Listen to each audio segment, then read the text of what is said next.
Get away from my father's room. My wife's voice cracked through the apartment like a glass breaking inside my chest. I froze with my hand on the bedroom door handle, the silver ring on my finger still feeling foreign. We had gotten married less than 3 hours ago. Her bouquet was still sitting on the kitchen counter, its white petals beginning to curl inward like they already knew something I didn't. I turned slowly. My father's room? Her father stood behind her, arms crossed, still wearing his charcoal suit. His tie was loosened like he already lived here. Like he belonged. This room is off limits, she said, her voice lower now, controlled. Final. I let out a small, confused laugh. This is my apartment, Claire. She didn't smile back. Her father stepped forward slightly, the leather soles of his shoes creaking against the hardwood floor I had refinished myself last spring. It's temporary, he said. You'll adjust. Adjust. That word landed heavier than it should have. My eyes moved around the room. My framed photos were gone from the hallway. The small wooden table my mother had given me wasn't against the wall anymore. Even the air smelled different. Not like cedar and old books, but like his cologne. Something inside me shifted. Quiet. Permanent. I looked at Claire, searching her face for hesitation. For apology. There was none. And in that moment, standing outside my own bedroom, I realized I hadn't just married her. I had surrendered something I didn't even know was negotiable. I didn't argue. Not right away. Instead, I let my hand fall from the doorknob like it had never belonged there. Claire watched me carefully, her jaw tight, like she was waiting for me to react the way I usually did, calm, agreeable, easy to steer. That had always been my flaw. I avoided conflict the way some people avoided mirrors. Her father walked past me and into the bedroom without asking, brushing my shoulder with casual ownership. A moment later, I heard drawers opening. The quiet, deliberate sound of someone rearranging a life that wasn't his.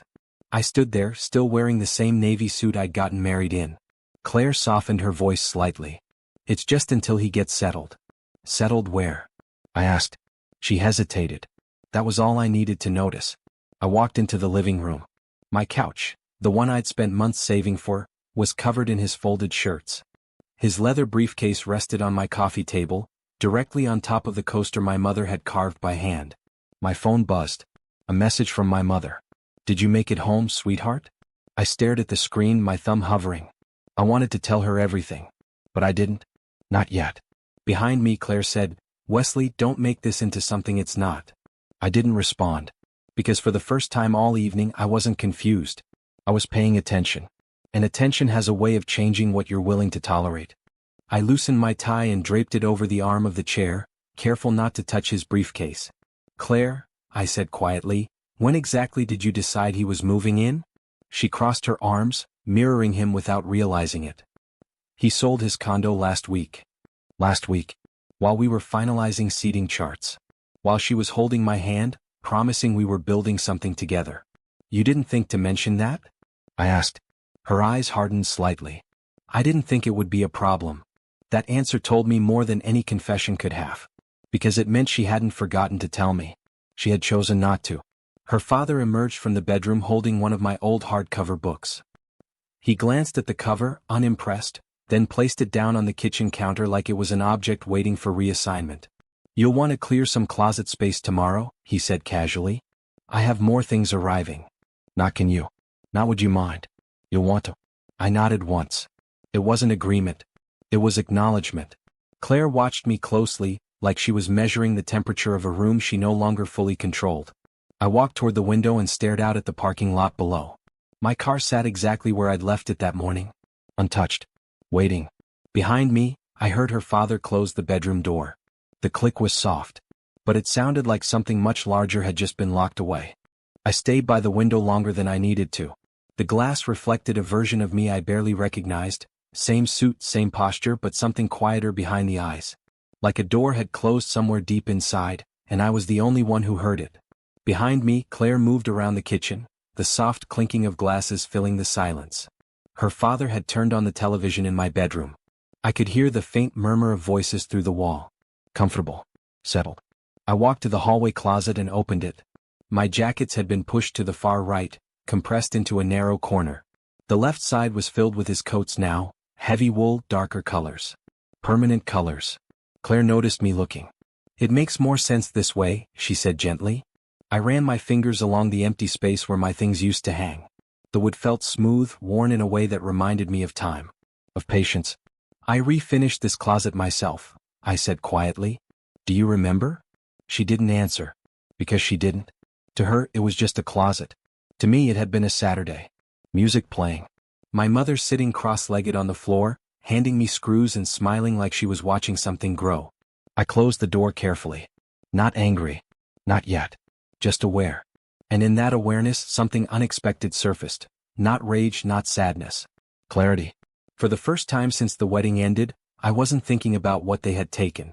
I was thinking about what still belonged to me. I walked back into the living room and picked up his briefcase.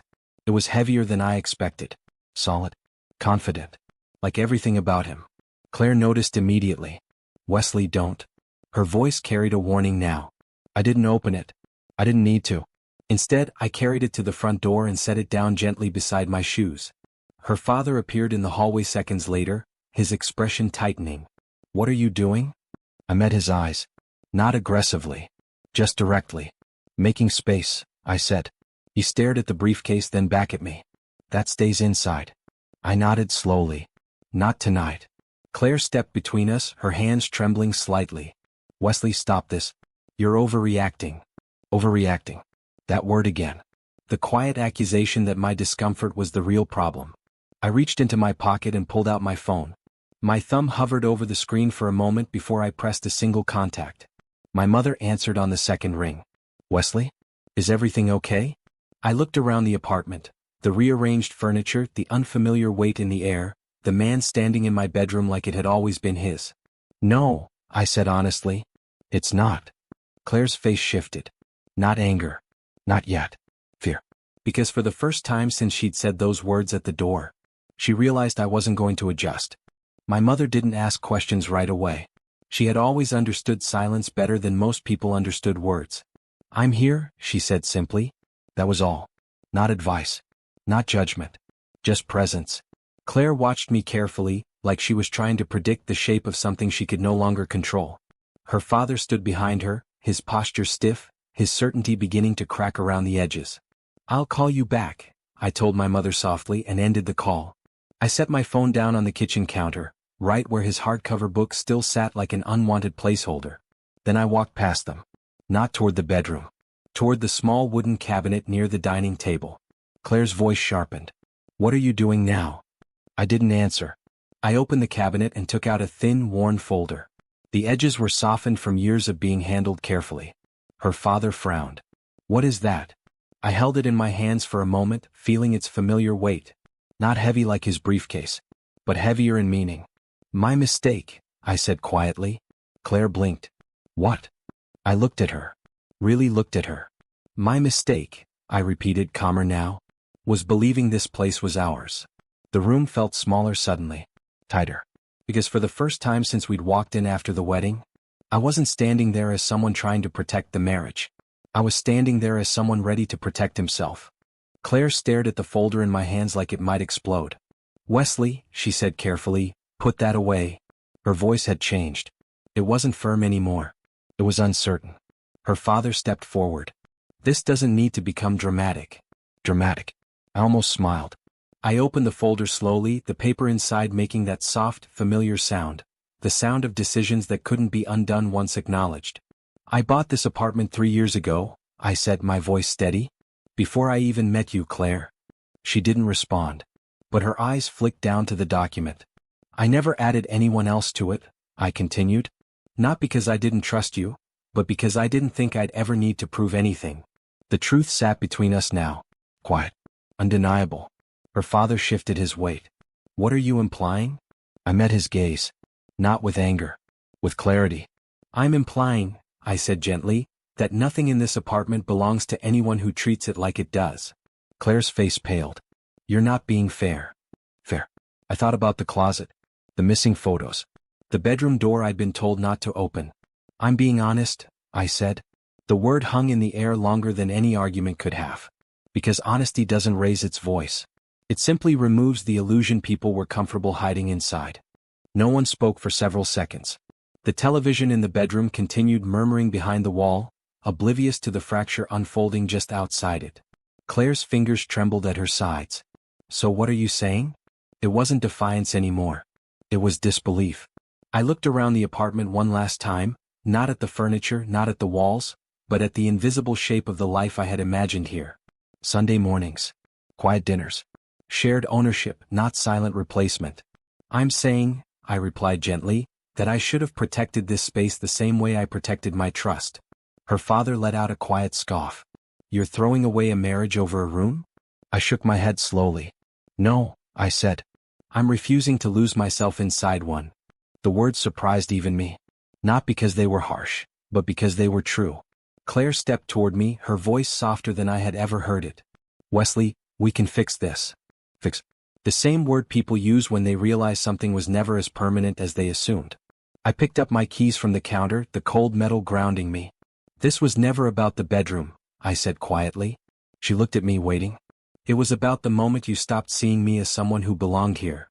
And for the first time since the wedding, I walked out of my own apartment without feeling like I had left anything behind.